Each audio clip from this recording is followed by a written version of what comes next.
আসসালামু আলাইকুম রহমতুল্লাহ। Global knowledge international training institute থেকে আবারও স্বাগতম জানাচ্ছি ছোট্ট একটি ভিডিওতে।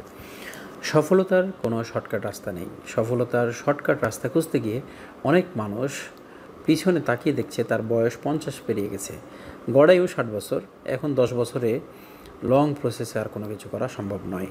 এরাই হচ্ছে ব্যর্থ। আর মোবাইল সার্ভিসিংয়ের সঙ্গে আমরা যারা জড়িত আছি, এদের মধ্যে অধিকাংশ মানুষই ব্যর্থ কিসের জন্য?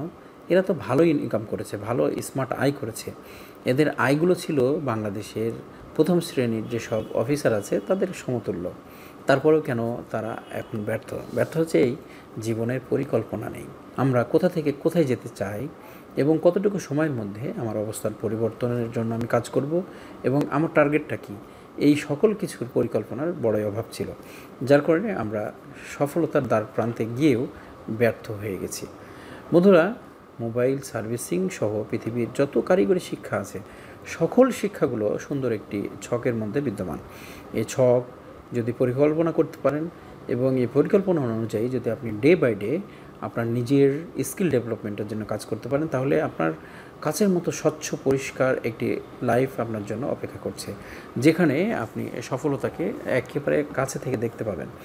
এই মুহূর্তে আমরা এসএমডি রিঅর্কেস্ট্রেশন বা হট এয়ার গান সম্পর্কে কথা বলবো। হট এয়ার গান সম্পর্কে আমরা যারা কাজ করি আমাদের কিছু ভ্রান্ত ধারণা আছে।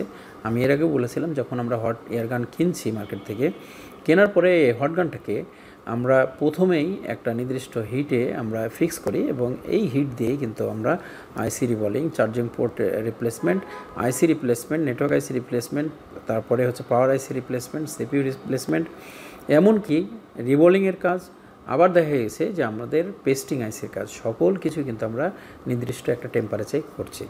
জানেন, এই হিট মেজারমেন্টের যে সক্ষমতা বা সঠিক জ্ঞান আমাদের কাছে না থাকার কারণে আমরা প্রতিনিয়ত আনসাকসেসের সম্মুখীন হচ্ছি। একটা হট এয়ার গানের প্রত্যেকটা কাজের ক্ষেত্রে আপনাকে 5, 10, 20, 50 অথবা 77 টেম্পারেচার আপ ডাউন করার প্রয়োজন হতে পারে, যার কারণে আপনি নির্দিষ্ট একটি জায়গায় কখনো অবস্থান করবেন না এবং এই মেজারমেন্টটা আপনাকে করতে হবে। আজকে আমি পেস্টিং আইসি তোলার জন্য আমি যে কুইকের হটগানটা ইউজ করছি, সেখান থেকে আমি একটা টেম্পারেচারের আপনাদের অবস্থান দেখাবো যে কতটুকু হিটে কাজ করলে আমরা কালো পেস্টিং আইসিগুলোকে খুব সহজে তুলতে পারি উইদাউট এনি ড্যামেজ।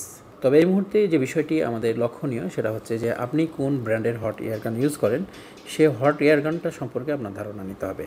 কারণ হচ্ছে যে পৃথিবীতে সকল হট এয়ার গানের তাপমাত্রা একই পরিমাণ না। আপনি যদি সামনে 5টি হট গান রাখেন, তো 5টি হট গানের কোনোটাতে 320 যতটুকু, কোনোটাতে দেখা যাচ্ছে 450 ততটুকু।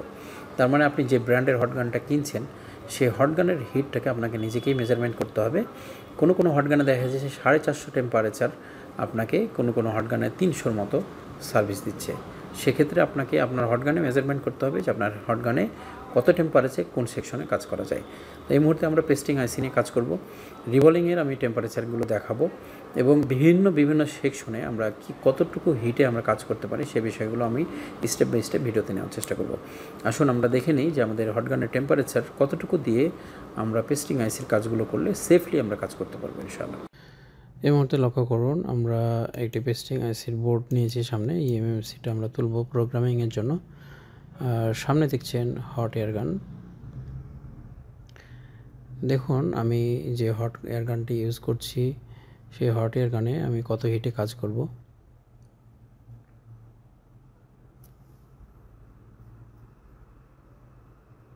এটা যেহেতু অটোমেটিক হট এয়ার গান, যার কারণে আমরা এখান থেকে হ্যান্ডেলটা উঠিয়ে নিলে কিন্তু আমাদের এটা শুরু হয়ে গেছে। দেখতে পাচ্ছেন যে আমাদের কাউন্টডাউন শুরু হয়ে গেছে এবং আমরা এখানে 328 টেম্পারেচার দেওয়া আছে। অন্য একটি কাজ করেছিলাম আমি।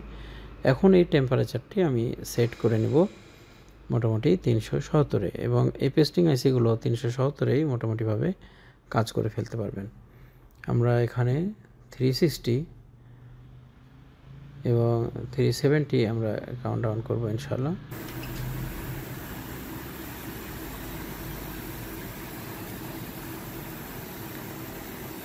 দেখুন 370-এ আমাদের হট এয়ার গানটা রানিং আছে।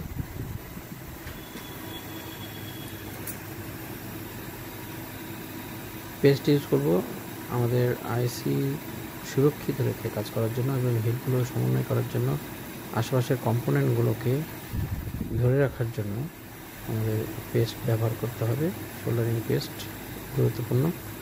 আমরা অনেকেই দেখি যে পেস্ট ছাড়াই কাজ করছে। পেস্ট ছাড়া কিন্তু আমাদের মোটামুটিভাবে শুকনা হিটের একটা ব্যাড ইফেক্ট তৈরি হয় আইসির উপরে, সেটা করা যাবে না।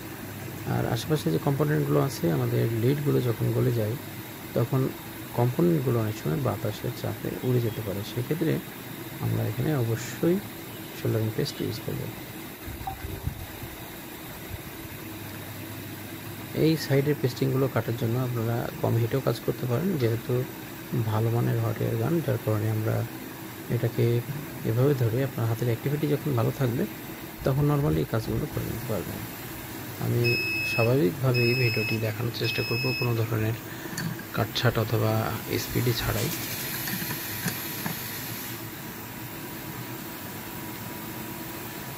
এখন দেখুন যে আমরা এখান থেকে নাইফটা ঢুকিয়ে এটাকে ওঠানোর চেষ্টা করব।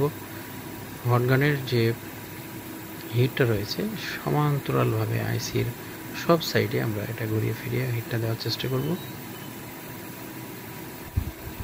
যেহেতু এই এমএমসি সাইজ একটু বড় হয়, যার কারণে আমাদেরকে হটের গান এমনভাবে সমন্বয় করতে হবে, শুরুতে যেখান থেকে আমরা নাইফ ঢোকাচ্ছি সেখানে কিছু সময়, তারপরে আস্তে আস্তে আমাদের সাইডে এবং লাস্ট প্রান্তে আমরা বেশি হিট দেওয়ার চেষ্টা করব। এই হিট কখন কোথায় কিভাবে দিতে হবে এটা যদি না জানেন তাহলেই কিন্তু সমস্যা। দেখুন কতটা স্মুথভাবে উঠেছে, পেস্টিংয়ের কোনো অংশই আমাদের মাদারবোর্ডে লেগে থাকেনি, বরং আইসির সঙ্গে উঠে গেছে এবং এখানে একটি বিজিএ আমাদের স্বাভাবিকভাবে ক্ষতিগ্রস্ত হয়নি। দেখুন প্রত্যেকটা বিজিএ একেবারে সুন্দর চকচক করছে। তো এটা হচ্ছে বিষয় যে আমরা কত টেম্পারেচারে কাজ করব, এবং টেম্পারেচার যখন কম হয় তখন স্বাভাবিকভাবে আমাদের প্রিন্ট ড্যামেজ হয়, বিজিএগুলো ফয়েল থেকে উঠে আসে। আবার যদি টেম্পারেচার বেশি হয় তখন অল্প সময়ে আমাদের আইসি উঠে মাদারবোর্ড ফুলে যায়। আবার অনেক সময় দেখা যায় যে মাদারবোর্ড ফুলেনি ঠিকই, কিন্তু আমাদের আইসিগুলো ড্যামেজ হয়ে যায়। যার কারণে টেম্পারেচার মাস্ট দিয়ে আপনাকে নিয়ন্ত্রণ করা সতর্কতা রাখতে হবে। ফিলিং থাকতে হবে আপনার ভিতরে যে কত টেম্পারেচারে আমাদের কাজগুলো সঠিকভাবে সুন্দরভাবে হয়ে যাচ্ছে। এখন আসি আমাদের এখানে আইসির পেস্টিংগুলো আমরা কীভাবে পরিষ্কার করতে পারি খুব সহজেই স্মুথ। সেক্ষেত্রে আমাদের সোল্ডারিং আয়রন দেখতে পাচ্ছেন যে আমাদের 380 দিয়ে আমরা এটাকে করার চেষ্টা করছি। কিছু কিছু পেস্টিং আমরা 380তেই করতে পারি, তবে এখানে আমি আয়রনটা যখন টানতেছি তখন কিছুটা হার্ডই মনে হচ্ছে। তার মানে এখানে হার্ডনেসের যে বিষয়টি সেটা হচ্ছে যে আমাদের সোল্ডারিং আয়রনটা যথাযথ হিট হয়। সেক্ষেত্রে আমরা হিটটাকে আর একটু বৃদ্ধি করে আমরা কাজগুলো করার চেষ্টা করতে পারি। দেখুন একটু হার্ড মনে হচ্ছে আমার কাছে। এখন আমি আমাদের সোল্ডারিং আয়রনের টেম্পারেচারটা আর একটু বাড়াবো, আর সেক্ষেত্রে আমি এখানে কাউন্ট করে নিয়েছি 400। এখন আমাদের হিট 400তে চলে আসছে। এখন দেখুন যে আরও স্মুথলি আমি কাজটা করতে পারবো। এখানে আমরা পেস্ট ইউজ করব এবং দেখুন এখন আর শক্ত হচ্ছে না। নর্মালি আমি যখন টাচ করছি আস্তে আস্তে সামনের দিকে অগ্রসর হচ্ছে এবং পেস্টিংগুলো উঠে যাচ্ছে। এভাবে প্রত্যেকটা আইসি, মোবাইল ফোন বা এসএমডি কম্পোনেন্টের প্রত্যেকটা সার্কিট বোর্ডের প্রত্যেকটা সেকশনে কতটুকু হিটের প্রয়োজন আছে এবং এই হিটের ফিলিংটাই আপনার ভিতরে জাগ্রত করতে হবে। যখন আপনি এই হিটের ফিলিংটা আপনার ভিতরে জাগ্রত করবেন তখন মনে হবে যে আপনি কোনো সার্কিট বোর্ডে হিট দিচ্ছেন না, বরং এই হিটটা আপনার হৃদয়ে আঘাত করছে। আর যখন সহনশীলতা মাত্রা ছাড়িয়ে যাবে তখন আপনি নিজেই ফিল করতে পারবেন যে আমার আইসি অথবা সার্কিট বোর্ড এই হিটটা সহ্য করতে পারছে না। যার কারণে আমরা ভেবেচিন্তে কাজগুলো করি এবং প্রত্যেকটা কাজের সমন্বয়হীনতা যে সমস্যা সেটার কারণে যেহেতু আমরা অসফল হই, যার কারণে আমরা সমন্বয় করার চেষ্টা করি। আর সর্বসাকুল্যে আমাদের হাতেই রয়েছে আমাদের সলিউশন। যদি আমরা সময় নিতে চাই, শর্টকাট রাস্তাগুলোকে অ্যাভয়েড করি এবং লং প্রসেসে আমরা চিন্তাভাবনা করি, কোনো কাজ আছে সহজ, অল্প সময়ে হয়ে যায়, কিন্তু সেটা নিয়ে যদি আমরা বেশি সময় গবেষণা করি, ভাবতে থাকি, তাহলে সেখান থেকে অনেক ভালো ভালো কিছু সলিউশন আমরা ক্রিয়েট করতে পারবো। আশা করি ভিডিওটির মাধ্যমে অনেকে উপকৃত হয়েছেন। সকলকে ধন্যবাদ ভিডিওটি দেখার জন্য, গ্লোবাল নলেজের সঙ্গে থাকার জন্য সকলকে আবার ধন্যবাদ। সকলে ভালো থাকবেন। আসসালামু আলাইকুম ওয়া রাহমাতুল্লাহি ওয়া বারাকাতুহু।